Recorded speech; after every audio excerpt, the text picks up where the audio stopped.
Жаңалықтар вақты өз ішін башлап жіберді. Студияда Алсу Нұриева, исәнмісіз? Объективта аққалатлы шәфқат елері, әлметте ғадәти болмаған көргәзмә шей башлады. Заманша бию юғары сәңғат түрі бола ала. Нефтшілерінің қолабыз халқына шираттағы бүлегі. Тожлы вирустан прививка ясату компаниясы давам ете. Татарстанда андай мүмкінліктен 438 мыңнан артық кіші файдаланған. 325.756 кіші екінші прививка ясатқан. Әлметте бұлсан 35.949-ға жеткен. Республикада бұл юнәліште барлық шартлар да тудырылған. Татарстанлылар 153 вакциналаштыру пунктының тілесе қойсысында прививка ясуяла. Бізде Спутник V һәм Эпивак Корон деген екі түрлі вакцина қолланалар. Пациентны бірдәм реестрға кірту үшін өзі білән паспорт һәм СНИЛС болуда жетті. Сертификат дәулет порталына автомат рәвештә кертеләчәк. Республика вакцинаны беркемгә дә мәҗбүр ясатырга җыенмый. Бу эш һәркемнең үз иркендә, ди Татарстанның сәламәтлек саклау министры Марат Садыков. Безнең бурыч республикабыз халкының тормышын саклап калу, ди ул. Вакцинация йыгышлау урыны җиңел формада уздырырга мөмкинлек бирә, ди белгечләр. Алдан язылу шарты белән Тожлы вирустан прививканы Әлмәт үзәк хастаханәсендә 3-нче поликлиникада Татнефть медико-санитария частендә ясатырга була. Язылу өчен телефон номерларын сез хәзер экраннарыгызда күрәсез. Моннан тыш әлеге процедураны Панорама сәүдә үзәгендә дә узарга була. Белгечләр эш көннәрендә 16 сәгатьтән 20 сәгатькә кадәр, шимбә һәм якшәмбе көннәрендә 12-дән 18 сәгатькә кадәр кабул итә. Үзең белән паспорт, полис һәм СНИЛС булырга тиеш. Башка темаларга. Пандемия чорында да, башка дәврдә дә табиблар кешелек дөньясын саклап калучы солдатлар ролен үти.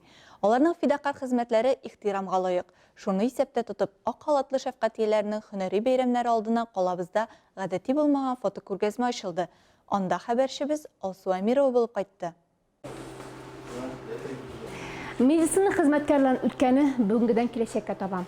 Әлмәт районы үзәк хастаханәсендә оештырган әлеге фотокүргәзмә нәкъ менә шушы кешеләр турында сөйли. Биредәге фотоларда нефтчеләр башкаласы халкының сәламәтлек сагында торган фидакар кешеләр. Күргәзмәне оештыру идеясе хастаханәнең баш табибы Вера Главинаныкы. Аның максаты сәламәтлек саклау тарихында тирән эз калдырган табибларны авыруларга гына түгел, шул өлкәдә эшләүче яшьләргә дә күрсәтеп, профессияның дәрәҗәсен ассызыклау. Бу күргәзмәдә без Әлмәт район үзәк хастаханәсенең тарихын күрсәтергә булдык. Монда безнең остазларыбыз, укытучыларыбыз, алар Әлмәт районының сәламәтлек саклау башында торганнар. Безнең халык аларны белергә тиеш. Күргәзмәдә төрле дәврдә эшләгән табибларның фотосурәтләрен күрергә була. Араларында Зифа Балакин да бар. Ул 1945 елда Әлмәт авылына табиб буларак Бөгелмәдән күчеп килә. 1946 елда аны районыбызның баш табибы итеп билгелиләр. Нәкъ менә Зифа ханым хәзерге үзәк район хастаханә бинасы төзелешен башлап җибәрә. Аның тырышлыгы белән хирургия бүлеге, ашыгыч ярдәм бинасы, бала табу йорты төзелә башлый. Ул Әлмәт тарихында сәламәтлек саклау фундаментына нигез салган төпле белгечләрнең берсе. Бу фотовыставкада мин бөтенесе беләм. Икене белмим. Бу Балакина, Федоров. А остальные были все при мне, я с ними работала. В общем-то, даже были, скажем так, в хороших дружеских отношениях. Дворкин, он был заведующим хирургическим отделением, и он непосредственно с нами общался в поликлинике. Отбор проводил хирургических больных для стационаров. Фотосурәтләр вакыт чылганышы аша үткәннән хәзергегә алып бара торган сихри көчкә ия. Күргәзмә белән танышкан пациентлар үз табибларын күреп, янәдән хатирәләрен яңартылар. 8-нче дистәне тутыручы Җәүһәр апа Хисамова һәр фотосурәт янында тукталып, һәр табиб белән бәйле истәлекләрен уртаклашты. Үзе эшләгән балалар бакчасында да зур кешеләр тәрбияләнеп чыгуына куана ул. Бер кызыбыз китте, мигиманы бетереп, Швейцарияда яшый, телләр буенча.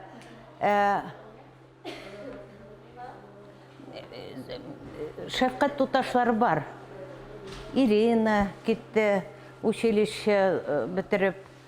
Тагы берничә кыз, хәзер исемнәрен әйтә алмыйм. Фотокүргәзмә хастаханәнең беренче катында файда урнашкан.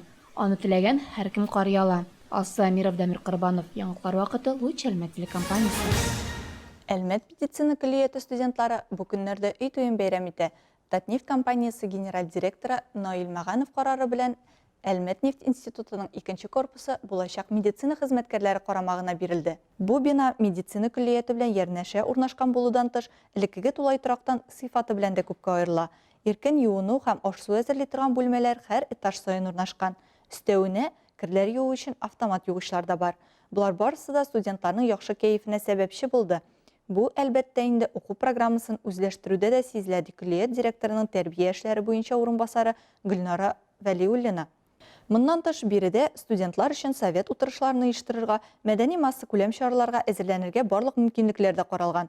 Вакытны формаль булмаган шартларда уздыру да кызыклы, ди студентлар. Өстәвенә, яңа тулай торакта күбрәк урын каралган. Элеккегесендә 100ләп студент кына яши алса, яңасында 200дән артык кеше яшәү өчен шартлар тудырылган. Татарстан халкы, бигрәк тә Көньяк-Көнчыгыш регионында яшәүчеләр, республикабыз нефтчеләрнең кайгыртучанлыгын тоеп яши. Татнефть компаниясе регионнарның социаль-икътисади үсешендә генә катнашып калмыйча, рухи байлыкны арттыруга да лаеклы өлеш кертә. Азнакайдан махсус хәбәрчебез Илмира Шәрифуллин дәвам итә. Азнакай районындагы ибадәтханәләр төзүгә зур игътибар бирелә. Төзелеп бетеп килүче менә шушы чиркәү Татнефть компаниясе ярдәмендә тормышка ашырыла. Күптән түгел шушы көннәрдә район башлыгы җитәкчеләр белән күчмә киңәшмәдә булды.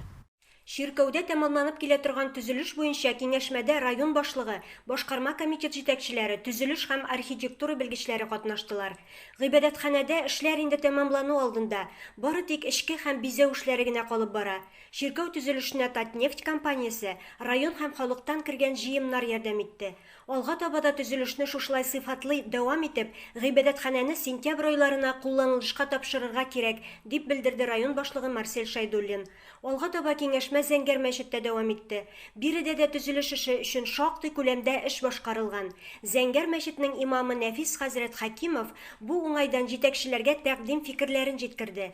Район башлыгы төзелешне кыска вакыт эчендә сыйфатлы итеп башкарып чыгарга күрсәтмә бирде.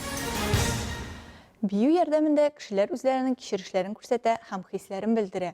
Бию бүген кешеләрнең көндәлек көнкүрешенең аерылгысыз өлеше булып тора һәм мөһим психологик бурычларны үти. Шушы көннәрдә Нефтче мәдәният сараенда Диана Вишнева катнашында заманча хореография кичәсе узды. Программа төрле елларда яшь хореографлар конкурсында катнашучылар һәм лауреатлар куюны үз эченә алды. Бу чара Татнефть компаниясе ярдәме белән мөмкин булды. Тулырак алдагы материалда.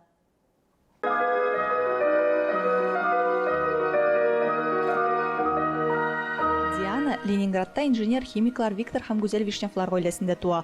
6 яшьлек вакытта хореография түгәрәгендә шөгыльләнә башлый. Нәкъ шушы вакытта бәләкәй кызның күңеле биюгә тартыла. 11 яшендә 2нче мәртәбәдән Агриппина Ваганова исемендәге Ленинград хореография училищесына укырга керә.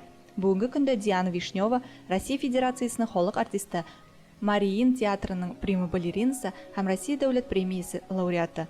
Ул Европаның иң яхшы биюче призына, 6 алтын битлек премиясенә, Илаһи һәм дистә балеринасы призына лаеклы булган. 2013 елда «Контекст» Диана Вишнева фестивален оештыра. Шушы фестиваль кысаларында Иржи Килиан, Ханса Ван Манен, Охады Наарин, Марко Гёкке постановкаларын башкара.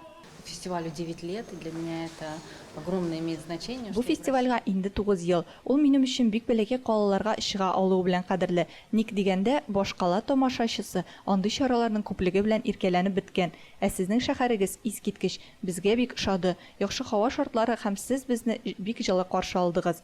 Чыгышлар вакытында монда заманча биюне аңларлар микән дигән курку барлыкка килә. Чөнки Россиядә туган кешеләр классикада үскән. Телевизордан һәрвакыт аккыш күлен күрсәттеләр. Әмма заманча бию инде күптән трендта. Тамашачылар, биючеләр, хореографлар бу юнәлештә эшлибез. Минем өчен бу фестивальнең руководителе, рухландыручысы һәм биюче буларак мөһим миссия. Без Россиядә заманча бию булуын һәм аңа без яхшы ия булуыбызны күрсәтергә теләдек. Шуңа күрә сезгә дә һәм сезнең янга килә алганга безгә дә бәхет елмайды.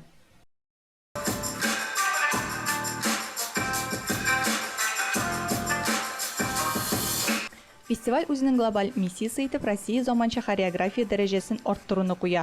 Аның дөнья контекстына интеграцияләнүен күрә. Ул тамашачыга бию телен аңларга ярдәм итәргә, заманча хореографияны дөнья буларак күрергә омтыла. Контекст Диана Вишнева тамашачыны заманча бию дөньясында иң яхшы казанышлар белән таныштыра. жанрлар арасында шикләрне югалта һәм яшь талантларга ачылырга ярдәм итә. Бу фестиваль Мәскәү һәм Санкт-Петербургның мәдәни тормышында бик тиз әһәмиятле вакыйга булды. Фестиваль программасына чит ил һәм Россия спектакльләре, кино, лекциялар, дискуссиялар һәм мастер-класслар кертелгән. Шундый кылычлы программаның Әлмәт сәхнәсенә килүе Татнефть компаниясе тырышлыгы белән мөмкин булды.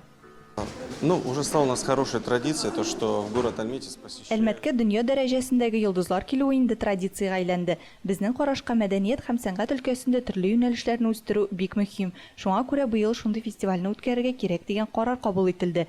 Ул ил масштабларында һәм ил күләмендә бренд булып тора. Бүген сез сәхнәдә күргән артистлар, әйдәп баручы дөнья сәхнәләрендә чыгыш ясаган артистлар. Халыкның аларны ничек кабул иткәнен күргәч, без бу юнәлешне дөрес сайлаганыбызны аңладык. Минемчә, Татарстанның көньяк-көнчыгышында бу юнәлеш бик үк үсеш алмаган. Бүгенге чыгыш биючеләрне илһамландырыр дип ышанып калабыз. Әлеге фестивальне караучылар хореограф Макс Петровның «Русские тупики» 2 исемле астындагы спектаклен беренче булып күрделәр. Бу куелыш Алтын битлек 2021 Милли театр премиясе лауреаты. Тамашачылар шулай ук Павел Глуховның яңа Шыңкар ялды. Премьерада төп рольне Диана Вишнева үзе башкарды. Алсу Нуриева, Светлана Антонова, Айрат Кәбиров. Яңалыклар вакыты Әлмәт Луч телекомпаниясе. Мин вакыт күзендә бер кылчык. Ыргытым булмаса каләмне, ник хаҗәт бу иҗат, бу халәт, киңәйтте алмагач галәмне. Әлеге юллар шагыйрә һәм журналист, җырлар авторы Эльмира Җәлилова шигыреннән. Татар дөньясының танылган шәхесе калабызда кунак булып китте. Чара Татарстан Республикасында Туган телләр һәм халыклар бердәмлеге елы кысаларында Татнефть профсоюз оешмасы ярдәм белән уздырылды. Шигъри музыкаль кичәдә Фирая Юнусова да булып кайтты.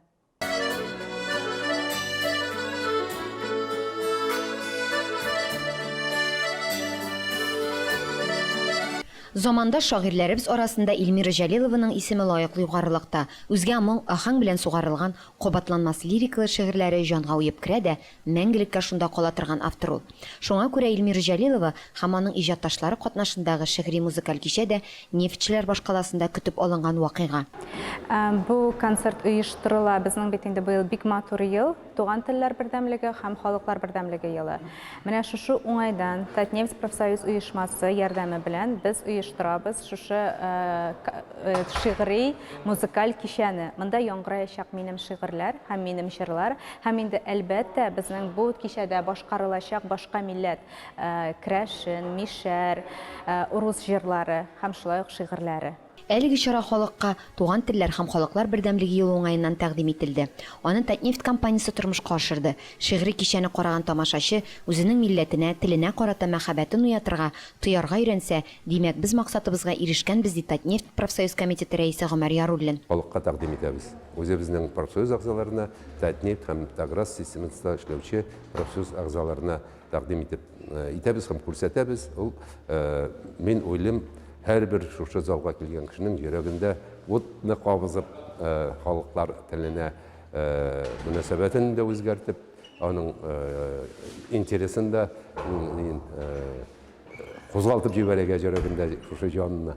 2 сәгать буена барган кичә барышында Нефтьче мәдәният сарае моңлы музыкага тынмады. Сәхнә тулы тамашачы Эльмира Җәлилова иҗатына таң калып татар эстрадасы артистлары башкаруындагы җырларны тыңлады.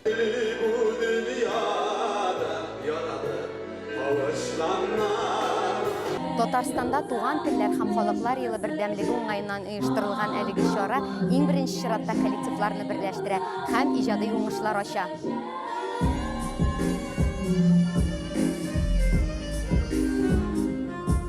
Зәкәрия фольклор төркеме 4 ел элек кенә оеша. Анда Мордва, Крәшен, Татар, Башкорт кызлары бар. Шуңа күрә җырлары да төрле халыкларныкы. Бүгенге чарада катнашырга бик шатбыз, чөнки монда инде менә шундый төрле Татарстаныбызда күп милләтле яшәгән төркемнәрне барсында күрсәтәләр һәм инде безнең дә репертуарыбызда бөтен халыкларның җырлары бар дияргә була.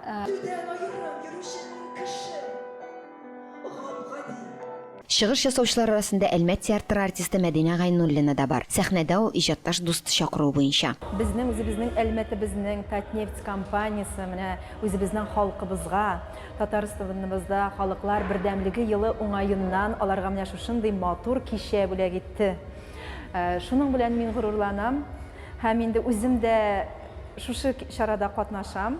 Татарстаныбызның данлыклы сәхнә осталары белән берлектә чыгыш ясауына Миридан халык бию ансамбльдә горурлыгын белдерә. Бу чыгыш белән без бик горурланабыз. Артистлар белән алда да чыгышлар ясарга язсын. Бер сүз белән әйткәндә, җылы һәм рәхәт кичә булды бу. Иң мөһиме, Татарстаныбызда гомер итүче төрле милләт халкына хуш килердәй. Татнефть организациясе туган телләре һәм халыклар бердәмлеге елы уңаеннан шундый зур бәйрәм ясау өчен без бик шатланабыз.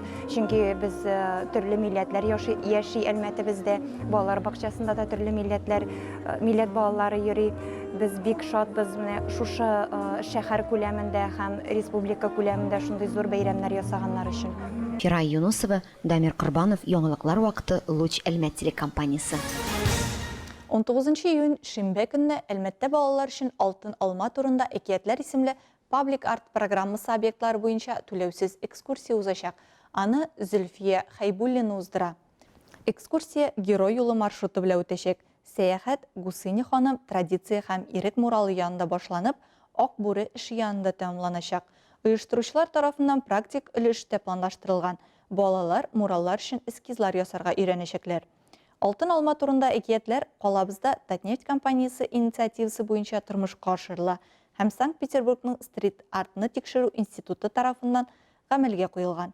Проект нефть төбәге тарихы һәм аның халкы турында эпос күп катлы йортларның диварларына күчерелгән һәм гомуми маршрут белән тоташтырылган.